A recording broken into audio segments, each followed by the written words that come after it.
Voices against corruption. Let the people speak. Hello and welcome to Primog's public feedback series on corruption, called Voices Against Corruption. And we ask, what is corruption to you?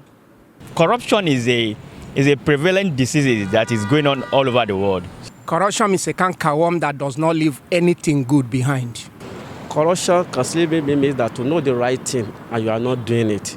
It can be the misuse or misabuse of an office or a position. It's an attitude or a particular set of behavior that is incompatible with a set-down rule. So once it contravenes a set-down rule, you invariably corrupt the stuff. Corruption is doing things that is not right. It's like illegality, making it to be an order of the day. Corruption is when you do things that's supposed not to be, or you steal something they give you to do something perfectly, and you steal it on a personal use or a personal purpose. Well, corruption on my own way, I think it's not all about looting money only. How we relate, how we manipulate things within ourselves. Aside government, you as an individual, you can be corrupted as well due to your activities, due to your behavior towards your brother. Corruption simply means lacking integrity or loss of moral values. What can citizens do to prevent corruption in Nigeria? Is to vote a good leader with a good credibility. And two is that when they know that there's a corruption in a place, they have to stand up and fight it. Like what they did in the exercise, they knew that many things was going on in the land. They have to stand and do and fight for it.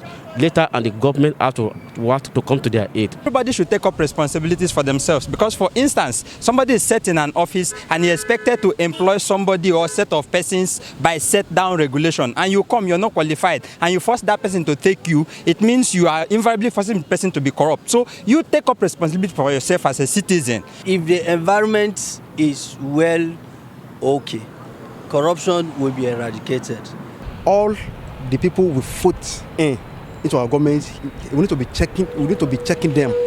Let us be checking them. Then let us be asking them questions. Then, as we are asking them questions, they should be answering us. Anybody who is not ready for this government, if you will be in the position and we will be asking you questions, you will not answer. Don't go there. Everybody, including me, should stand against it and not compromise it. Compromise is don't be bought over and don't give room for corruption, even if you are going to die for it. The people should not celebrate the corrupt. We have this attitude of celebrating wealth that we don't know where the source of the wealth. And when we get information of ill-gotten wealth, we should as well do well to inform these agencies that are fighting corruption. If at all we can have parents teach their children the right things. Things like honesty, telling the truth at all the times, and how not to compete with one another. Actually, that too is actually a way of teaching children not to be corrupt. Because right now, I think in the home front, they're actually championing some courses that are actually gearing towards enhancing corruption, such as helping their children during exams, paying for their passing centers and stuff like that. To me, that's how corruption starts, from the home front. Primog's public feedback on corruption in Nigeria is produced with support from MacArthur Foundation.